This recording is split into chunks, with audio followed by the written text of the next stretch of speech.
bazokwihweza uwo basogose. Bavukanyi kuri uno munsi wa kabiri wo muri iyi minsi itatu aho tuzirikana amabanga y'icungurwa ryacu, iri jambo ry'umuhanuzi Zakariya riraranguka icese mu magorwa no kubabara k'umukama wacu Yezu Kristu. Bazokwihweza uwo basogose. Abo babwihweza ni twebwe. Duhamagariwe muri uno mugigwa kwihweza n'ukwemera, tukazirikana neza na neza imvo n'imvano y'ukubabara k'umukama no gupfa kwiwe. Ijambo ry'Imana mu gisoma ca mbere mu gitabo c'umuhanuzi Izaya mu gace ka 52 batazira ururirimbo rw'umusavyi w'umukama, bitubwira yuko Yezu yikoreye ibicumuro vyacu. Yezu yikoreye amabi yacu yose. Mu vy'ukuri Yezu yikoreye imivumo yose, kuko ijambo ry'Imana mu gitabo co gusubiramwo amategeko kigabane ca 21 handitswe ngo arakavumwa uwo ahambwe amanitswe ku giti.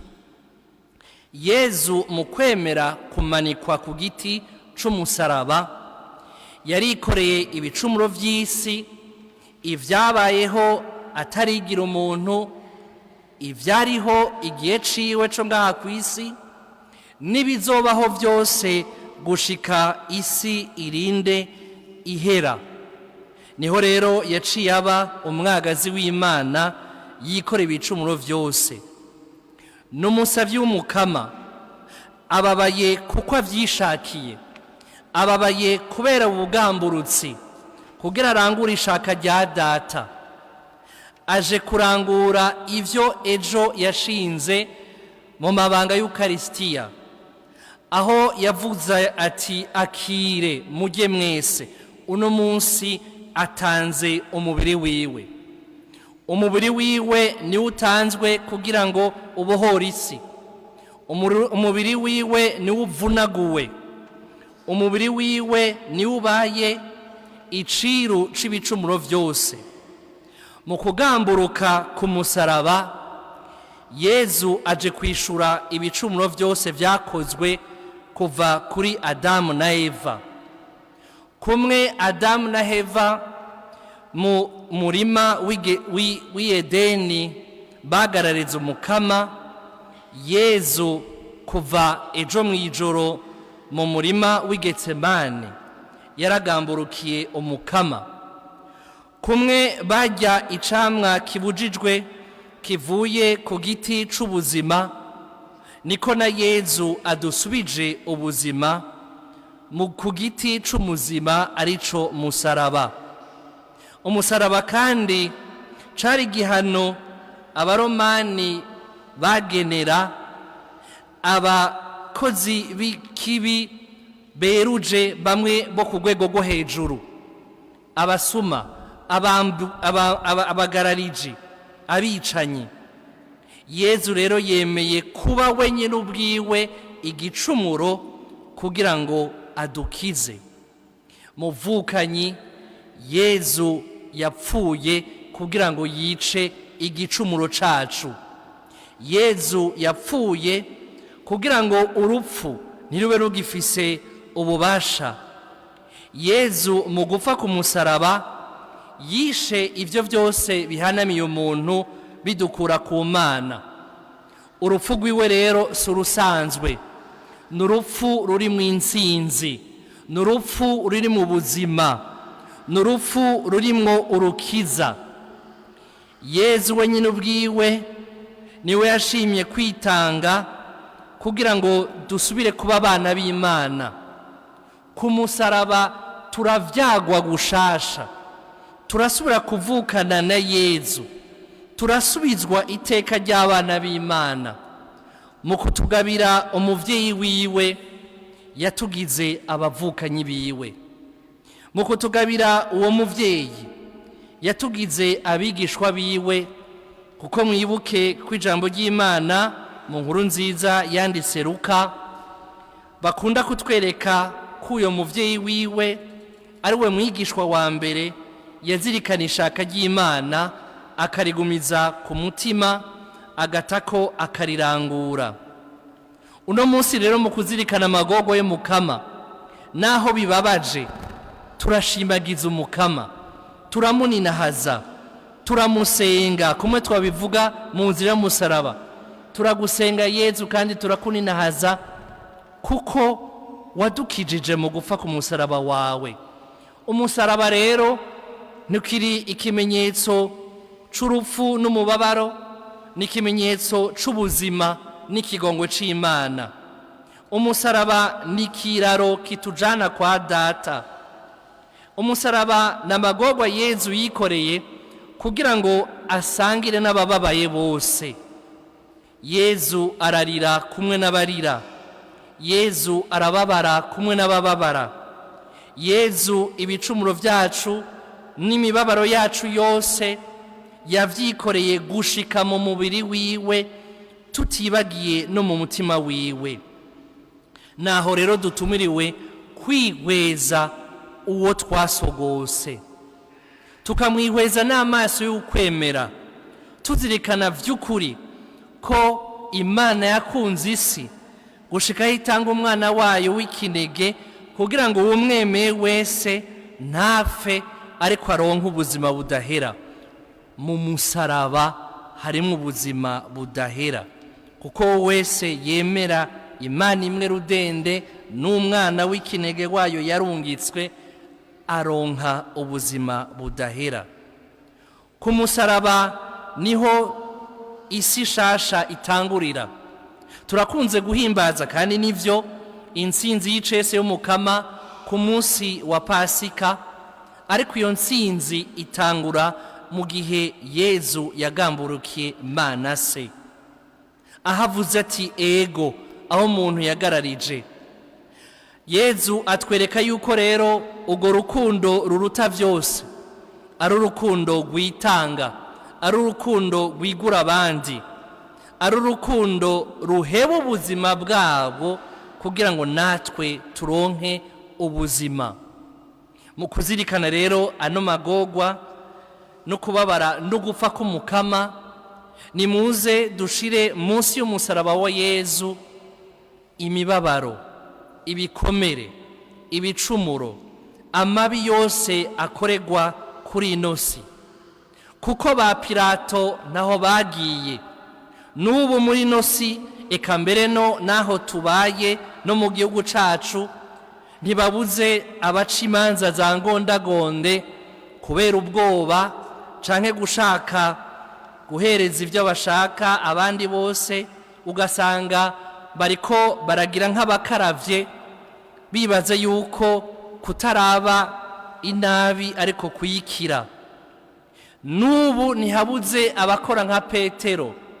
Petero agira ati naho uzoja gupfa nzokugendanira, nzokuguma inyuma. Mugabo ugasanga bamwihakanye rimwe, kabiri, gatatu. N'ubu ntihabuze muri twebwe canke mu inosi abavuga bati nabambwe, ababona intungane atakibi baronka bayagiriza, ariko bagashaka ko intungane ipfa.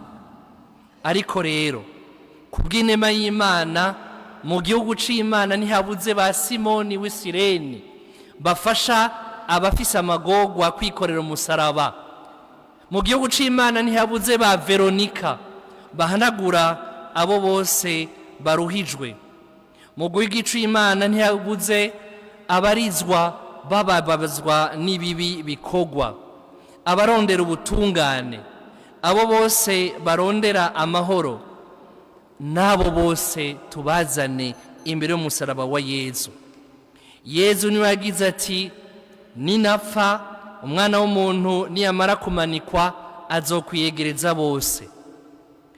Ikimenyetso c'umusaraba rero ni ikimenyetso c'ubumwe. Muvukanye, ni waba ufise akajirya na mugenzawe, ni waba udashaka kurekurira uwakubabaje, ni waba wumva ugifise akazigo muri wewe, bihava bikugora kuza kunamira umusaraba no kuwusenga, kuko ku musaraba niho Yezu yasubije hamwe Imana n'abantu. Niwaza rero kwegera umusaraba usabe inema y'uguhinduka vy'ukuri, atari umugigwa wo kugira kubera gusa wumva ngo uwugize. Wakira ububasha bw'umusaraba, umusaraba ugukize, umusaraba ugutyorore, umusaraba uwugurura umutima wawe, uheze ugire nka Yezu uti dawe mu mino yawe niho nshize umushaha wanje. Frères et sœurs, aujourd'hui nous célébrons le mystère de la passion de Jésus-Christ, la souffrance et la mort du Christ. Et aujourd'hui, devant la croix du Christ, s'accomplit sous nos yeux cette parole du prophète Zacharie: ils lèveront les yeux vers celui qu'ils ont transpercé. Ce « il », c'est chacun d'entre nous. Et lever les yeux vers le Seigneur crucifié, c'est reconnaître d'abord qu'il a porté nos péchés, que par ses blessures nous sommes guéris. C'est reconnaître qu'il est le serviteur du Seigneur. C'est admettre dans la foi que ce qu'il a annoncé hier en instituant l'Eucharistie, il l'accomplit aujourd'hui en se livrant lui-même sur la croix. C'est son corps qui est donné, c'est son corps qui est brisé, c'est son corps qui est partagé. Oui, le Christ nous apprend l'obéissance, comme nous le rappelle la deuxième lecture. Par ses souffrances, lui qui était le Fils de Dieu, il a appris l'obéissance. Et ici, il y a un contraste entre Adam, qui a désobéi au jardin d'Éden, et Jésus, qui obéit d'ores et déjà au jardin de Gethsémani. Il y a un contraste entre l'homme qui veut se prendre pour Dieu en croquant le fruit de l'arbre de vie et celui qui, en admettant que sa vie soit croquée, nous donne la vie sur l'arbre de la croix. La croix qui jadis était un instrument de malédiction, comme il est écrit dans le livre du Deutéronome au chapitre 21, « Maudit soit celui qui est pendu au bois ». Eh bien, Jésus a fait de la malédiction de la croix une bénédiction, une grâce inouïe. La croix qui jadis était un instrument de torture, une peine réservée aux séditieux, aux pires criminels, est devenue pour nous le signe de l'espérance, de l'amour et de la miséricorde du Seigneur. À nous donc de lever les yeux, nos yeux de la foi, vers celui qui a été crucifié pour nous. Mon frère, ma sœur, si le Christ est mort, c'est pour que tu aies la vie. Si le Christ a donné son sang, c'est pour que tu ressuscites plus tard avec lui. Sur la croix, nous avons été régénérés. Nous avons été à nouveau admis dans la famille de Dieu. Si du haut de la croix, il nous donne sa mère comme notre mère, c'est pour que nous redevenions les frères de Jésus.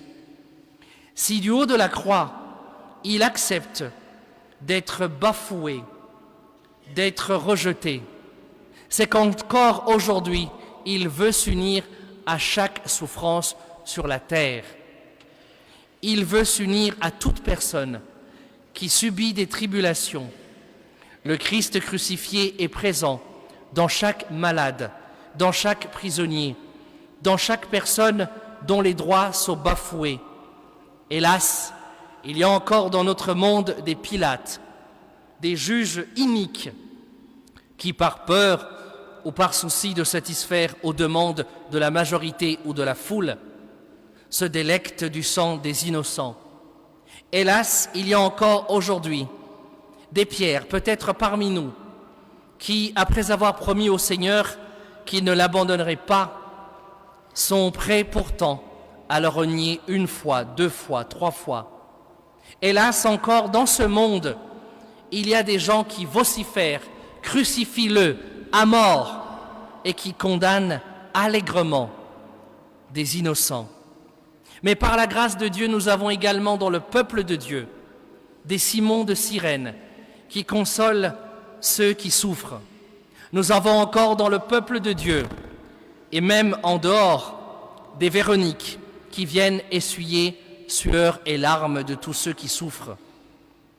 Rendons grâce à Dieu, car la croix est l'annonce déjà de la victoire du Christ. Car si la victoire du Christ a été ratifiée par sa résurrection, elle a débuté par son obéissance, par son oui. Alors que la croix ne soit plus seulement pour nous un rappel des douleurs du Christ, mais un symbole de victoire.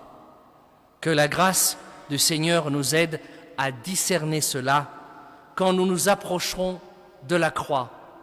Mon frère, ma sœur, lorsque tu t'approcheras de la croix et que dans ton cœur il y a une haine, une jalousie, une sorte de rancune, pose-toi la question si ce que tu fais est digne. Si tu n'es pas prêt à te réconcilier avec celui qui t'a trahi, qui t'a abandonné, celui qui te fait du mal, celui qui te cause du tort, peut-être ne devrais-tu pas t'approcher de cette croix-là, car la croix est le signe de la réconciliation entre Dieu et les hommes. Si Jésus est mort sur la croix, c'est pour tuer dans sa mort toute espèce de péché et toute espèce d'inimitié entre les hommes. Alors approchons-nous de la croix, après avoir déposé au pied de la croix nos souffrances, nos blessures, nos meurtrissures, nos peines. Déposons au pied de la croix toutes ces âmes de bonne volonté, mais également ceux et celles qui ne connaissent pas le Seigneur, qui ne le reconnaissent pas, qui le rejettent. C'est le sens de ce que nous allons faire dans la deuxième partie de cette célébration. Tout à l'heure, dans un instant, après avoir passé quelques instants en silence pour que chacun s'approprie ce que nous venons de vivre, nous allons soumettre à Dieu la plus grande prière universelle, car du haut de la croix, le Seigneur a accompli sa parole quand le Fils de l'homme sera élevé de terre. Il rassemblera auprès de lui tout homme. Amen.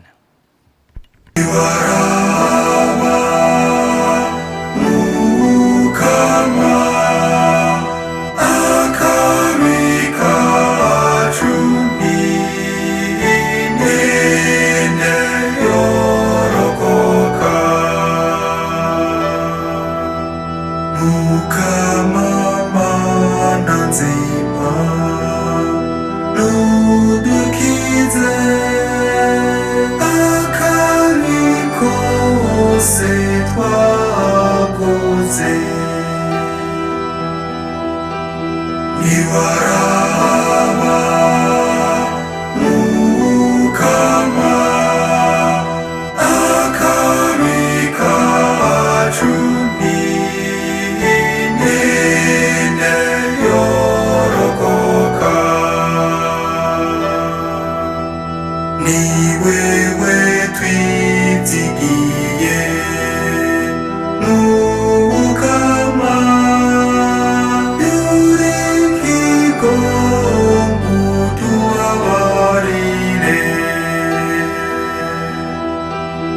Iwarawa